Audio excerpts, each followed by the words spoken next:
Thank you for listening to the show on Really Big Something Channel. April 16th, 2018. The Kuhner Report is powered by Kelly Financial Services. Cleaning up your financial bull. Get the peace of mind that you deserve at Kelly Financial Services. Hey, everyone. Vinnie Penn here, filling in for Jeff on the Kuhner Report. If you'd like to get to know a little bit about me, I would love it if you checked me out. Online website is vinniepenn.net. It's VINNIEPENN. Or you tweet at me at Vinnie Penn. Real quick sidebar before we cue things up again and get deadly serious again. Just a shameless plug. I didn't even check with the guys in the big offices if this was cool. But Jared, you'll probably dig it, dude. I've got a book coming out in a couple of weeks. It's my fourth book, but it's my biggest one yet. It's called Route 1 Food Run. Nice. I wanted the title to be Go Feed Yourself. And they did put it on the back, and it looks pretty funny. It began as, this foodie extravaganza up and down Route 1, Connecticut, and that's where I'm born and raised. I'm pointing out the little gems, the guys like you and I, that we find, our years of traveling, our road trips. We stop for a bite to eat, et cetera, et cetera. It went so well that the publisher called me in at one point and said, look, let's extend this. Go now it's Rhode Island. Then it's Mass. Then it's Maine. So this is Route 1 Food Run, a road trip from Connecticut to Maine. So I had to do a little Massachusetts homework. I wish I knew you then. I had to reach out to my cousin Mike Drago. He's a Boston guy, and an old buddy of mine, Tommy D'Adamo. Why not give them plugs? Because they threw at me the restaurants to plug in there, the little spots to. I'm trying to remember a few of them right now. Kowloon is the first one that comes to mind. I don't even. You might tell me right now. Yeah, it's a great place. It's nowhere near Route 1 though. I don't know. Kowloon? Yeah, no, it's right on Route 1 in Saugus. It's really good. Good Chinese food. Yeah. What else would you say? I want to say there was one, because I turned the book in to the publisher about 2 years ago. Mi Familia? Is that a...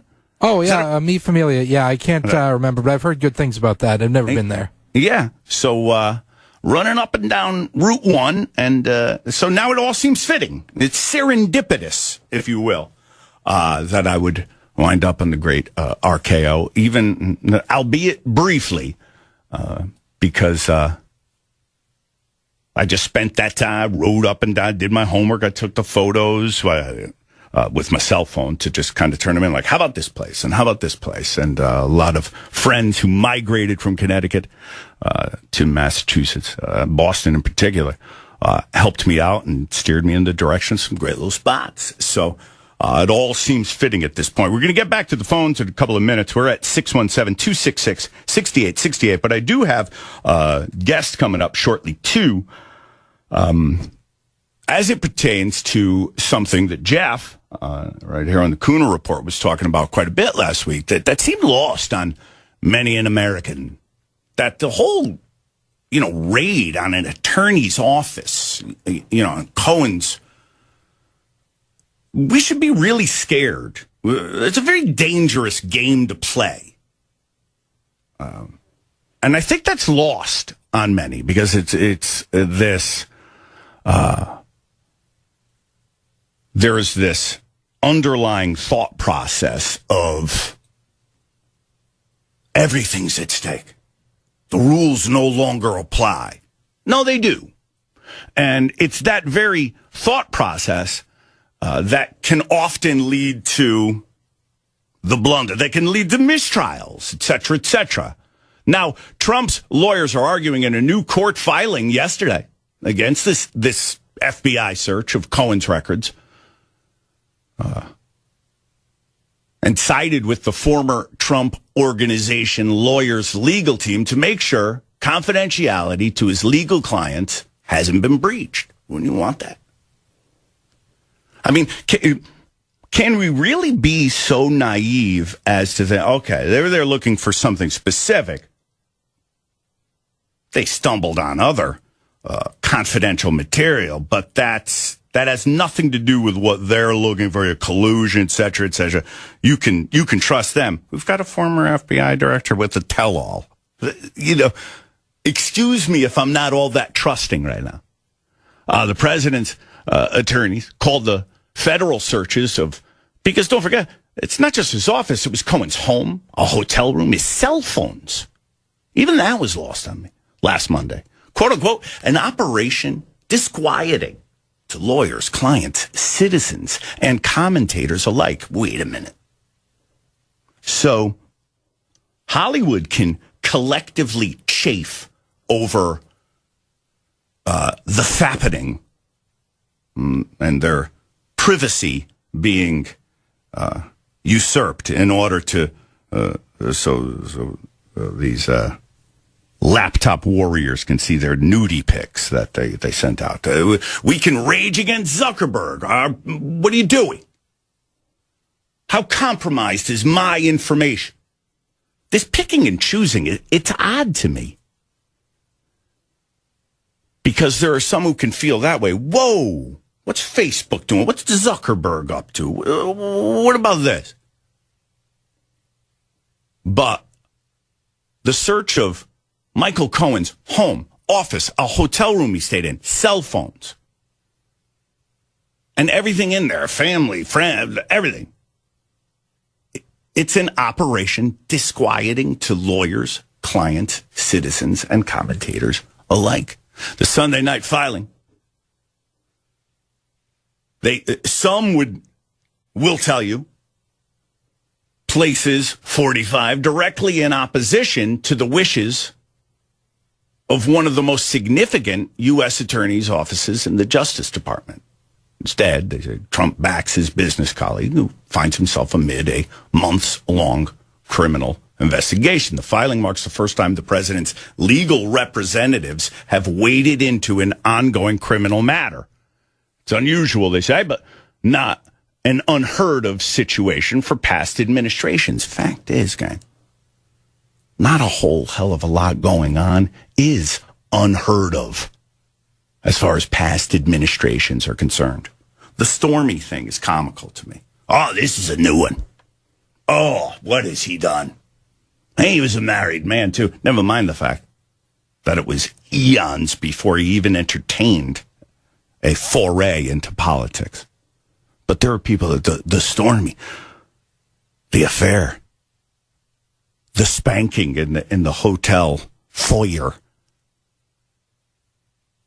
that culminated in him saying, "You remind me of my daughter." That bizarre story she trotted out to even an incredulous Anderson Cooper was looking at her like, "Can we cut the commercial?" But his expressions were priceless. Like, "Are we the camera's still going? We're going to keep doing this because I can pad this." He was so put off by her, but there will some who will behave as if the Stormy story. This is a president. This is unheard of. Trump has broken no new ground. And I say that in the sense, I'm dumbfounded. This is a businessman. This is a wild card. This is an outsider, which is just what we needed. And just in time. But this whole, we've never been here before, when you hear that at the dinner table, the booth next to you at Kowloon, ignore it. There's no new terrain. Except maybe, of course, the raiding of an attorney, the president's attorney, of his home, his office. Maybe that one. Oh, we have also broken new ground as far as former FBI writing tell-alls. But I want to stay on the whole Cohen situation, the Michael Cohen situation. I've got an attorney on the phone right now. You may recognize him. You may recognize the name. Some TV to his credit. A whole lot of radio to his credit, and some high-profile cases to his credit. I want to talk about the Cohen thing. Let's go to the phones right now. Yes, sir. Oh, I thought we read here that my man, attorney Norm Pattis is with us right now. Right. Sorry, we had to drop out. Yep. Okay. So, just in light of the ongoing saga that is Cohen, that is this right? Is this wrong? Is this unethical? What's inadmissible? Is anything inadmissible? Are we ready? Do we have Norm on the line? Okay, let's get right to him. Fill people in on some of the television stuff you've done, some of the cases you've been involved in. I've been hit by lightning from time to time. The TV stuff, the most fun I ever had was I got a phone call out of the blue one day from some television producer. Would you be interested in a TV series on crime? And I said, oh, yeah. So they send somebody out to do an audition with me, a film crew, and we talk, and I don't know, I audition, some audition, what do I know? I don't hear anything from these people forever. Yeah. I figure I've flunked. They called one day. They said, we're not going to do the crime show, but we've got something on celebrity estates. Would you be interested in that? I said, I don't know anything about probate law. I passed the law, the bar exam, but that's it. You're really great. So the next thing you know, I'm being flown up to Montreal, and we're doing things on, like, Jimi Hendrix's estate, Janis Joplin's estate, wow. Bob Marley's estate, and they'd give me briefing books beforehand. So I go up for a few trips. We film about 14, 15 episodes, and I never hear anything about it. Well, now it's been on TV for a couple years on Real Z under something called Celebrity Legacies, yeah. And I can tell when it's running because I start getting notes from people around the country, like either A, really enjoyed your piece on so-and-so, or B, you're really a meathead, you should never have said X, Y, or Z, which is about, par for the social media course. Yeah. And I suppose the case that most amazed people and most surprised me to get was the Manhattan Madam, when I had New York's top madam who'd been charged. She was initially picked up in a sting. They were looking at Elliot Spitzer and were wiretapping people, and she had some information on the wire that led them to believe she had an inside source in the Manhattan DA's office. So they picked her up. She was a Scottish native and not a U.S. citizen, and they tried to flip her on the people she knew, and she wouldn't roll. So she sat in Rikers Island for a number of months and went through a number of lawyers. I got the case and tidied it up, and she's now free, but I don't think back at work in the trade as they say. Yeah. So, I've had some fun. From California to New York. I mean, there's an awareness of attorney Norm Pattis. So what I wanted to hit you with, though, is I know that you are right now, when you get to your office today, you're across the street from more gentrification, more New England gentrification. So what do you do if you park your car, you go up to your office, and you're like, hot damn, I'm an attorney, and I've been raided? There's a bond there. It doesn't seem ethical. I know that's naive of me to say, but I mean, there's confidentiality there. You would raid, surely, no? Well, yeah, I would. And so here's the law. The attorney-client privilege approaches being sacrosanct in the law, and it exists for the following reason. If you come to see me as your lawyer, and you're coming to see me to protect your interests, to advise you about some crisis or turning point in your life, typically involving in a criminal defense firm, the government of the United States for your state. And so the attorney-client privilege exists to protect your ability to be candid with me. In other words, by telling me the truth, I'm best able to advise you. Now, many clients seem to think that, if they tell their lawyer that they did some bad deal, the lawyer won't give good advice. That's just not true. Our job is to protect your interests against the government when the government seeks to take something from you, either your liberty, your wealth, or your reputation. But there is a limit, and lawyers are, like everyone else, citizens governed by the rule of law. And so in my office, we call it the Jimmy Hoffa rule. If you walk into my office telling me, look, I buried Jimmy Hoffa, he's buried across the street from, the Frontier building, they're digging him up over there, and I'm afraid they're going to find him, what do I do? We can counsel you on your past criminal misconduct. But the minute you walk in and say, look, I buried Jimmy Hoffa, can you help me hide the body? You've crossed the line. Because at that point, you're trying to make me into a participant in misconduct. In other words, the hiding of a body or killing someone. Yeah. And at that point, I operate at my peril. I couldn't become a co-conspirator. Sure. Now, if the government, and just because I'm a lawyer, just because I have the attorney-client privilege, doesn't mean I'm exempt from the rule of law. No one is above the law, and that's the beauty of this system.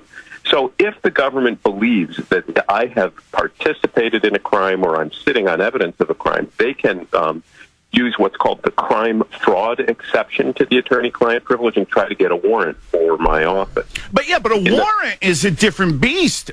What's rated, what's discovered in the raid, be inadmissible? This is a complicated question, and let's talk about it in terms of Donald Trump's lawyer. Yes, sir. They typically don't just walk into a lawyer's office. You get a warrant, and the Justice Department is like a battleship. It's a very slow-moving entity. It takes a lot to turn its direction. So if you want to get a warrant for a lawyer, you've got to have not just probable cause to believe that the instrumentalities of a crime are there, but there's going to be a complex committee process that's going to require this to be approved all the way in Washington, D.C. And if it involves a public official, as it did in Trump's lawyer's case, it involves the Public Integrity Unit. So I'd be willing to bet there are 4 or 5 committees and 4 or 5 steps where there is a very laborious process to approve this. So they get the warrant, they go in. A warrant is something that authorizes them to search for particular things. In this case, let's say Stormy Daniels items and relating to campaign finance. But they don't know going in what they're looking at, so they're grabbing everything. So how do you know they grab stuff that they can use? There'll be what's called a taint team or a review team that'll look at it. So if you, Vinnie, got the warrant to search my office, you wouldn't be given the material until a group of others looked at it to segregate out what pertained to Stormy Daniels and what didn't. Obviously, federal agents are looking at what didn't pertain to me, and it may be your documents relating to another person. And that is outrageous, but they're not permitted to use those, and they're not permitted to discuss those with federal agents. Now, real cynics will say, yeah, right, I don't trust the feds at all. Well, that's a default position that I largely share, but to live in a republic requires some nominal trust in the rule of law. And I can tell you, I'm not a fan of the Justice Department. I've been adverse to them when they've searched clients of mine whose offices, were lawyers, and they've sought to prosecute clients of mine who were lawyers. It's a contested relationship, but I can tell you that the Justice Department cares about integrity, and process matters. And so when I watch the melodrama about Trump's lawyer, I know that people have agonized over this decision. I know that some federal employees have looked at confidential material, but I also believe they will not use it. Now, if they do, the person whose material is used will have standing to raise a claim, and these issues can be litigated. But, in the end, Vinnie, there's just no escaping the clutches of a lawyer. The challenge of the law is to let us live together peacefully and with orderly process. And a lawyer's not above it, so when the feds search it, there's going to be controversy. And there is. Yeah. So I don't share Trump's thing that the attorney-client privilege is dead. I think it's penetrated legally and for good cause. And in Trump's case, in his lawyer's case, it appears that there was good cause at least to search through his papers. Let's see where it goes. I mean, fair enough. Curveball, very left field anyway. Norm, you just mentioned the words Justice Department integrity. Don't you feel as if Comey, a tell-all, less than a year after getting blown out, you're the FBI director, don't you think that's lacking in integrity, a tell-all that quickly? A tell-all, maybe at all, Norm. It's unseemly, and we've talked about this before. There's just something wrong in the republic. I mean, we're at one another's throats in ways that suggest that we've lost what defines a community, a basic sense of common values. Did Comey cash in for the sake of his reputation in a way that is unseemly for a minister of justice? Absolutely. Did I pre-order a copy of the book because I can't wait to read it? You bet I did. All right. And so Comey is telling me what I want at some level, and I guess I have to remind myself almost all the time, we get the government we deserve. Yeah. And if we're willing to be scandal mongers and pay for it, then he's going to do it. So I wish he'd taken a different course, and I saw a snippet of George Stephanopoulos' interview with him. So did I. And George asked him at some point, do you think there's a danger that you fell in love with your own virtue? And methinks Comey self-protests too much. He got aced out of the job. He was in a position of trust. Go do something else. Instead, it looks like he's anchoring for an anchor ship on a C-SPAN or something. I'm surprised Stephanopoulos went with that. That's a quite a pointed question with his legs crossed the way that Stephanopoulos does, and that kind of subtle. He's so soft-spoken, but that's a pointed question. I'm interested in seeing the answer. Well, I think Stephanopoulos is playing, and you and he share that concern, that somehow, Comey, when you rise to a position of trust like that, as a lawyer, you are often faced with very difficult ethical judgments, and sometimes you're supposed to just bear the difficulty of them without looking to cash in on them. Comey's cashing in. He's proving to be no better than the man who fired him. Yeah, that's great stuff. It always is. It's attorney Norm Pattis right there, leading American trial lawyer. We're on with him every week. And don't forget that Comey's book, A Higher Loyalty, Truth, Lies, and Leadership. It's minutes away from release. Well, good afternoon, everyone. I appreciate you hanging in there with me. My name is Vinnie Penn. I'm filling in for Jeff on the Kuhner Report today and tomorrow. Love to hear from you. Love to get to know you. Love to apologize to you or say thank you to you. 617-266-6868 is the number. As a matter of fact, Bill from Sudbury has been on hold for a couple minutes. I do apologize for that, Bill. Take it away, and thanks for hanging in there with me. Hello, good afternoon. Attorney-client privilege does not apply to this raid because the president on board Air Force One last week said he doesn't know anything about the agreement that they're fighting about. So the attorney-client relationship doesn't exist in this case. So you can't claim it if it doesn't exist. Was that the same flight wherein he kept saying, Cohen's who you should be talking to? Talk to him. And yeah. Exactly. He said, I don't know anything about this non-disclosure agreement. I'm not a party to it, which basically makes her win her case because you can't enforce an agreement between somebody and nobody. And if he says, I don't know anything about it, well, then there is no attorney-client privilege because there's no client. Okay, but to that point, and that's good stuff, don't you think the possibility exists, as I've said before, that, I mean, and when we're talking about politicians, the wealthy movie stars, what have you, those with lawyers pay people to go away all the time and don't even let the person they know that they're paying them off. Trump could probably be completely oblivious to what his lawyer's done.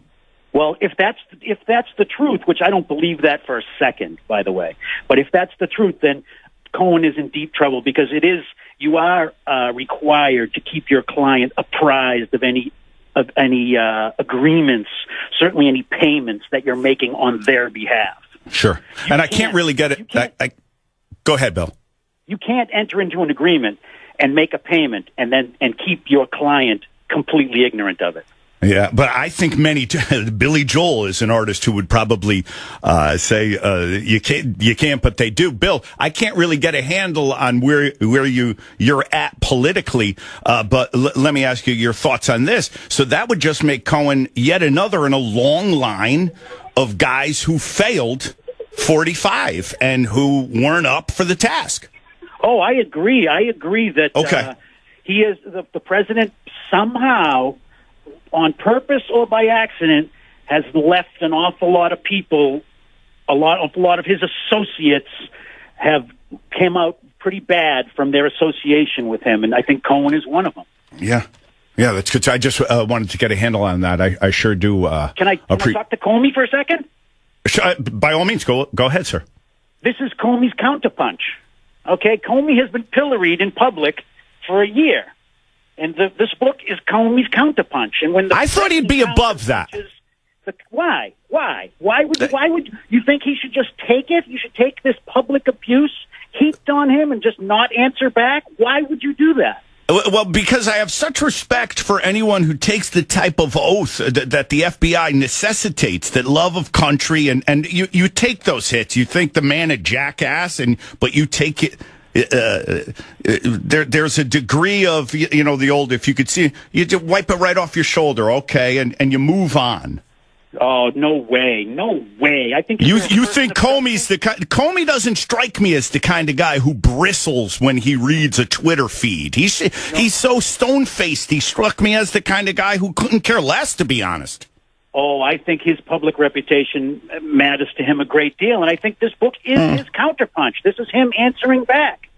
Then let me ask you this, Bill. Do you think there would have been a counterpunch if it was only Trump, or is it because of the Hillary debacle in front of it? So there were two falls from grace. He had to punch.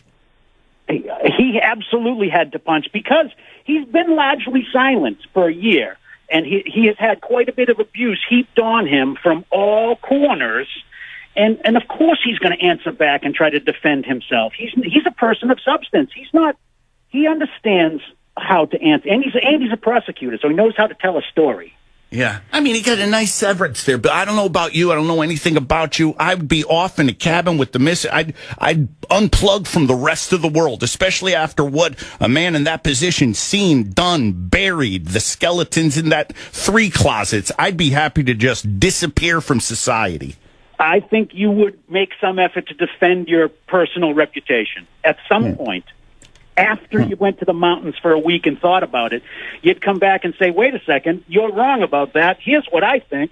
Well, make no mistake, Bill. If I was in the mountains with the missus for a week, yes, I probably would come back. I would come back in a week. You might be onto something.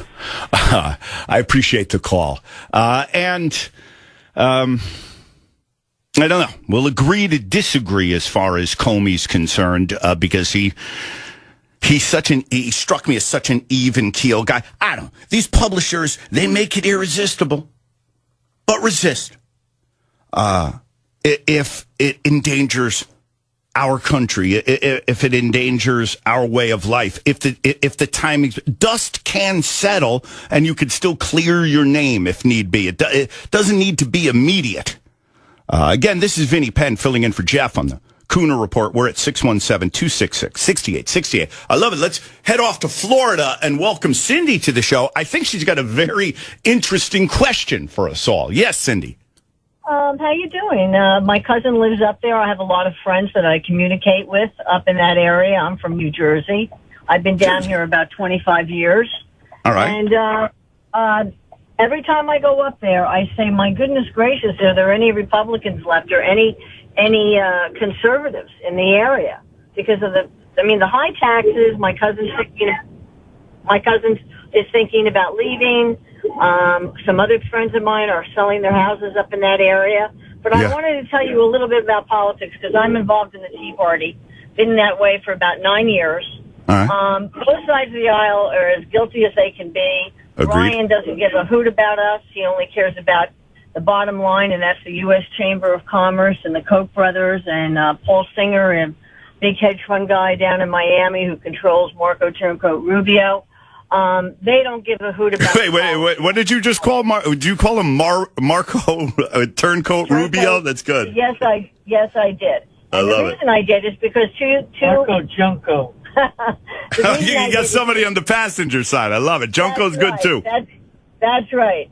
So, but the bottom line is this. I mean, in 2 election cycles, we vetted all the candidates. Not in a public setting, in a private setting with 6 or more of us. And what we did is we asked those people, we went back and forth about some different things and talked about different ideas. And Alan West sat at my dining room table, Connie Mack, everybody. Marco Rubio would not come in because we were going to ask him about immigration. Now, his State House record is atrocious. It's a terrible record on immigration, E-Verify, and that was what he did in the State House before he became a senator. So if we don't vet these candidates and we don't really ask them tough questions, we don't really know who they are. And I can talk about Representative Brian Mast, who is now our representative, who we did not support in the primary, has now come out against guns. He has a 37% approval rating with Numbers USA on immigration. Just about everywhere you go and look, he's got a terrible review. And long before he came out against to take away the guns, the assault rifle. So, and he's bought and paid for it also by the Koch brothers. So now we have a candidate that we're vetting, and we're going to run him against in the primary, and the usual establishment Republicans are going to buck us every single, all the way, because they are just so blinded by this thing. We support your candidate, support the Republican. Well, here's the problem, Cindy. I agree with you. Sometimes I see there are certain stories I see, and I think, was any vetting done whatsoever here? And that extends from beyond politics to hirings. Certain stories you cover doing news talk, like, did anybody look into this guy's background, et cetera, et cetera. The problem, I think, more than ever in American politics now is the transformation that takes place while campaigning.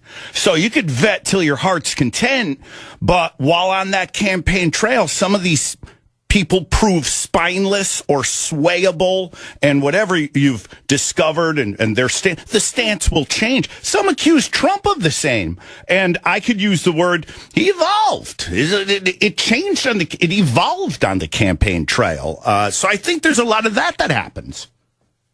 Yeah, it does. And but it's our fault. It's our fault. People don't care. It's they really don't look at the issues. They don't look at where the money comes from. And we're under attack right now, and it's going to get worse because the Koch brothers and on the U.S. Chamber and all of them, they do not want us to win. They don't want it. They don't want what we want. This is a corporate nation now, and that's what we're fighting against. And of course, globalization, which we've all talked about for years and years and years.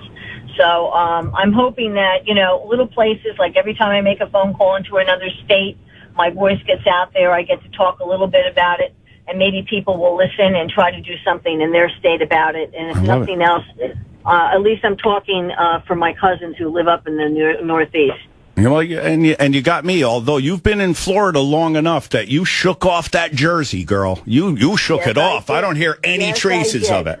Yeah, but I appreciate you checking in, and maybe we'll talk again one day. That's good stuff, and I appreciate the fact that it enabled me to speak to the whole vetting situation. And like many issues facing Americans today, there are some who transform. There's two sides. They're the two sides of the same coin. There's upsides. There's downsides. There are some who you vet like crazy, and they transform on the campaign trail, and they were duping you all along. There are others who listen.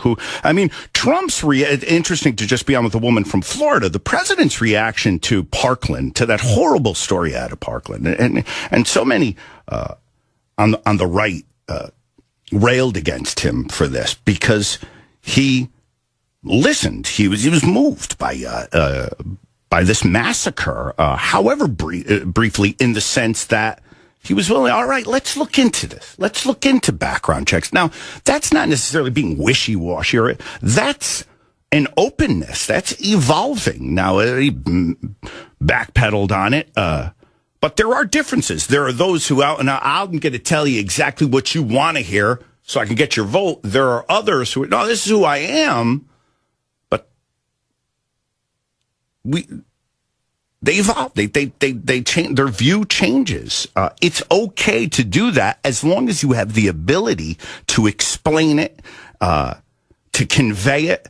And unfortunately, in this day and age, it's all about brevity. The only place you're going to be able to do that's in cyberspace. You got X amount of characters to convey what the subject you've just evolved on. It's very tricky stuff. That's why so many take pot shots at Trump for Twitter. But that's where he is. He's able to speak. That's where he's able to. Put out his thoughts and where he's at, but the brevity, the character limitations cost him sometimes. They make him come off clumsy or brash. Again, you're listening to Vinnie Penn filling in for Jeff on the Kuhner Report. Hey, let's stop down for a moment right now and celebrate the fact that Desiree Linden has become the first American to win.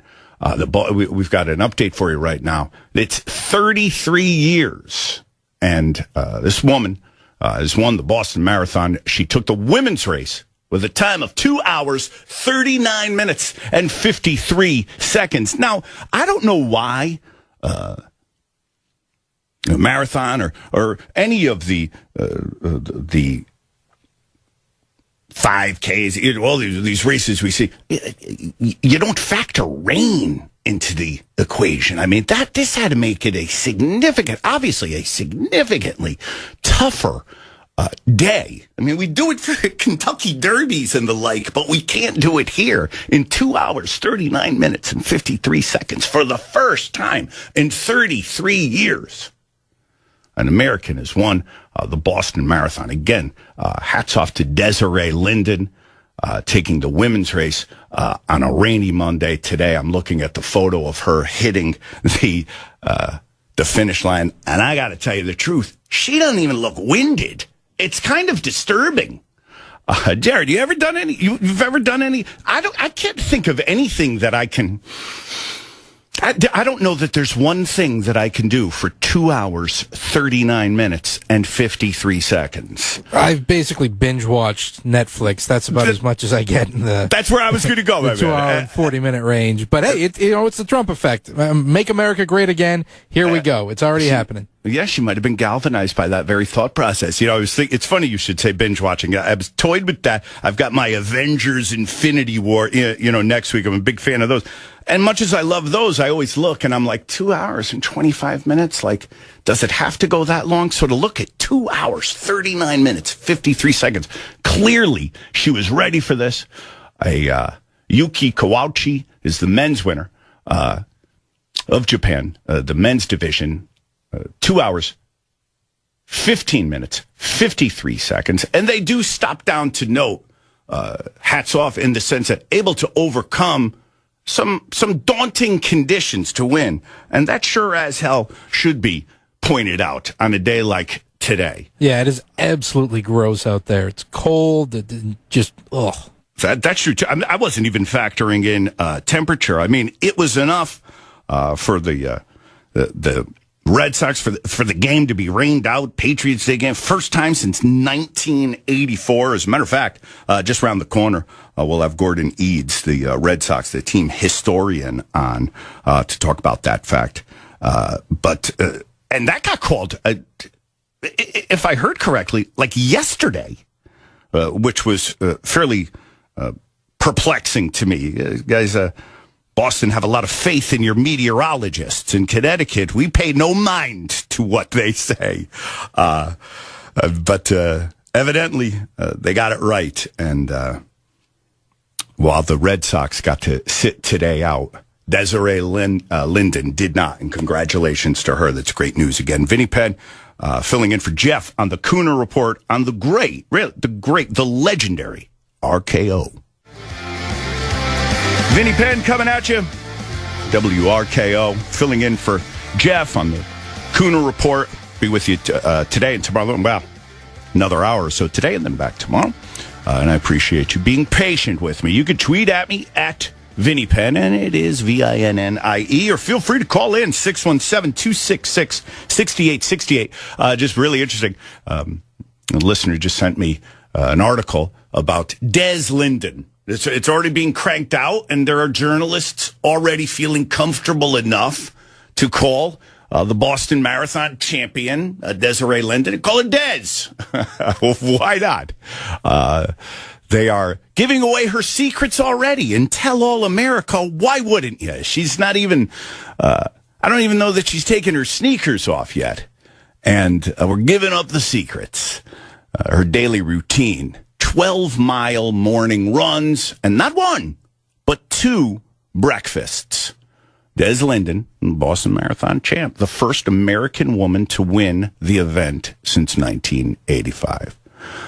It's amazing. She was even quoted at one point as saying, I remember the first time I saw a marathon, and I thought, that's insane. It's crazy. This is an exact quote. I will never do that. And then somehow...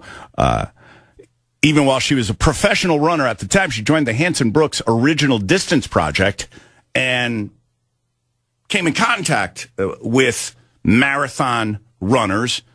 And she says once she witnessed the transformation that could take place, that the training lends itself to, she's quoted saying, they just came out the other side as different people. I was sold. I think that's a very, very cool, candid, organic quote to pass on. And again, congratulations to Des Linden. Let's hop on the phones right now. Again, we're at 617-266-6868. We got Tom D'Adamo, Boston's own, who is calling in. And Ty, I hate to put you on a spot, but you've got many a marathon tale, and one of them does tie to the tragedy. It is the anniversary, technically, yesterday. Share with the audience that eerie photo that you took. Vinny, can you hear me? I sure can, bud. Oh, yeah, that was, it's funny. I was just telling somebody about that I was having lunch with, and we were standing in the exact spot just about, I want to say exactly 24 hours before it happened. And I remember, like, looking at that photo thinking, oh, my God, you know, what could have happened if I was there with my two small children? Because you were with your kids, yeah. Yeah. I mean, they're 15 and 17, so 10 and 12, you know. Did you ever have... time, Vinnie. I hope we never forget about that. I mean, people... I agree with you. To just sort of forget about it. You know, Vinnie, let me tell you something. I was with I was at a cafe yesterday, and a kid was with his mom, and I started talking with him, and he was talking about, oh, they'll never send missiles over here, and we'll never have a terrorist attack. I said, how old are you, kid? He said, I'm 16 years old. I said, listen, they already sent missiles over here, and they were in the form of airplanes, and they were packed with people. Nice. Like, the kid wasn't even alive during 9/11. Yeah. You know what I mean? We have to embrace for all of this stuff, Vinnie. We're the safest country in the world, but we're not immune to any of this. No, it's well said. You know, it's interesting you should say, I hope we never forget this. I was just thinking about the bombing a couple of weeks ago when I was covering this Parkland shooting. This Nicholas Cruz. And, you know, I've got two kids. I've got a 15-year-old and an 11-year-old. And when I found out a few weeks ago that Cruz is getting, like, love letters from teenage girls, it reminded me of Tsarnaev. And I thought to myself, I got a 15-year-old daughter. You know, if she were cutting herself, if she were, abusing drugs, if she were just the most problem child, none of that would concern me a quarter as much as if I found out you wrote a love letter to this kid who did this horrible. I don't understand how Tsarnaev, it's scary that our youth could find these young men, and I use the word men without a trace of comfort, that worthy of time, attention. I struggle with that topic. Listen, Vinnie, this is what I'm going to tell you. It's nothing to do with the kids. It's to do with the parents. That's why guys like you, guys like me, who do everything in our powers, because I know you, Vinnie. Like, we grew up together. I see your stuff that you post online with your kids. We do everything in our power, both of us. And there are many men like us, but not enough, that would do anything in our power to make sure our kids grow up and be good examples to them, love them, and do everything possible. Unfortunately, there's a lot of kids out there that don't have that. You know, no, you are spot on, and we want them to grow up in an America where school is safe and where marathons are safe. Boston strong. Don't think I don't know it. It's Vinnie Penn filling in for Jeff on the Kuhner Report. RKO. The voice of Boston is you. 680 WRKO Boston, 100.7 WZLX HD2 Boston, an iHeart radio station.